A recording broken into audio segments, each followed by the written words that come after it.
Sir ramp को कहीं कोई तोड़ा नहीं गया। आप इस रैंप की स्थिति आपने भी पहले भी देखी होगी। ये रैंप जो है ये समय के हिसाब से इसमें कोई माल तो लगाया नहीं इन लोगों ने, ना कोई जेईएन इसमें था ना एईएन था, कोई मापदंड इस रैंप का बना नहीं। इन्होंने जल्दी जल्दी में माल डाला, ऊपर टाइल लगा दी। अब आप देखो नहीं, ये रैंप वहाँ से शुरुआत थी इस रैंप की, और आप देखो आज ये रैंप कहाँ पहुँच गया है। मतलब इस ऐसी किसी को क्या लोड़ पड़ी है कि कोई इस रैंप को हटाएगा। और इस रैंप की सुरक्षा के लिए आप देखो एक चौकी वहाँ पे लगी हुई है पीछे की तरफ, और वहाँ हमेशा 5-7 लोग वहाँ पे रहते हैं, पुलिस के लोग। तो ऐसी किसी को कोई ज़रूरत नहीं है कि इस रैंप को कोई हटाएगा और कोई मुकदमेबाजी लेगा।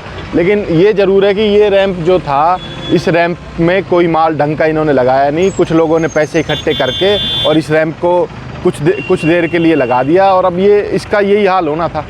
मैं तो यही कहना चाहूँगा उन लोगों से कि वो लोग एक बार इस चीज़ की जांच करा ले। और मैं तो एक जांच और कराना चाहूँगा कि ये जो रैंप बनाया है ये किस अथॉरिटी ने बनाया है, किस एजेंसी ने बनाया है, और वो एजेंसी सामने आए। क्योंकि मैं खुद जानना चाहता हूँ कि ये इतनी जल्दबाजी में जो रैंप लगा, उस रैंप का हाल जो होना था वही हुआ है। अब लगातार केंद्रीय स्तर पर लगातार बैठकें हो रही हैं, और दोनों सरकारें भी चाह रही हैं कि इसका समाधान हो।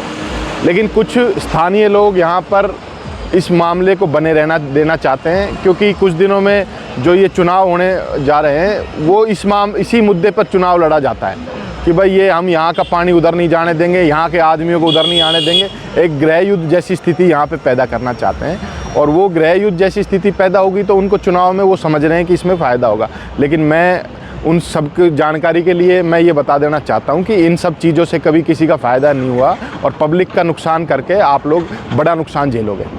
सर मैं तो इस मुद्दे को मैं तो चाहता हूँ कि ये अगले मिनट सॉल्व होना चाहिए। लेकिन क्या है कि ये जो मुद्दा है इसको स्थानीय लोगों ने इतना बड़ा मुद्दा बना दिया, जबकि ये इतना बड़ा मुद्दा नहीं था। ये केवल एक गंदे पानी का, इंडस्ट्री के पानी का मुद्दा था कि इंडस्ट्री का पानी यहाँ चल रहा है। जबकि आप अभी चेक करा लो, ये लोग भी चेक कराते रहते हैं लगातार, हरियाणा सरकार भी चेक कराती रहती है।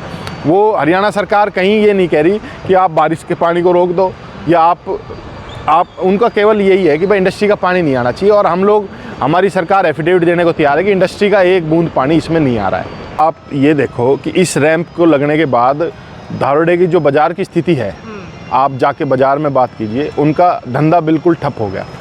आप ये हमारे बगल में पेट्रोल पंप है, इस पे ये ज़िले का मैं समझता हूँ सबसे ज़्यादा चलने वाला पेट्रोल पंप होगा, लेकिन इसके ऊपर अब बिक्री का 10% भी नहीं रहा है। हमारे यहाँ जो मार्केट है सब खाली पड़ी है, धारोडा में मार्केट खाली पड़ी हुई है। केवल इसका एकमात्र कारण है कि ये रैंप, ये जब बारिश के समय में 10-20 दिन की समस्या होती थी, पानी आता था और आगे साबी नदी की तरफ बहता था पानी, तो उस समय 10-5 दिन की जो समस्या थी वो भी रोड चालू रहता था और इतनी कोई समस्या नहीं थी। अब लगातार 3 साल से पानी बारिश का यहीं रुका हुआ रहता है, क्योंकि बारिश के पानी को भी इन लोगों ने रोक दिया, और उसका खामियाजा आम आदमी और यहाँ का व्यापारी भुगत रहा है।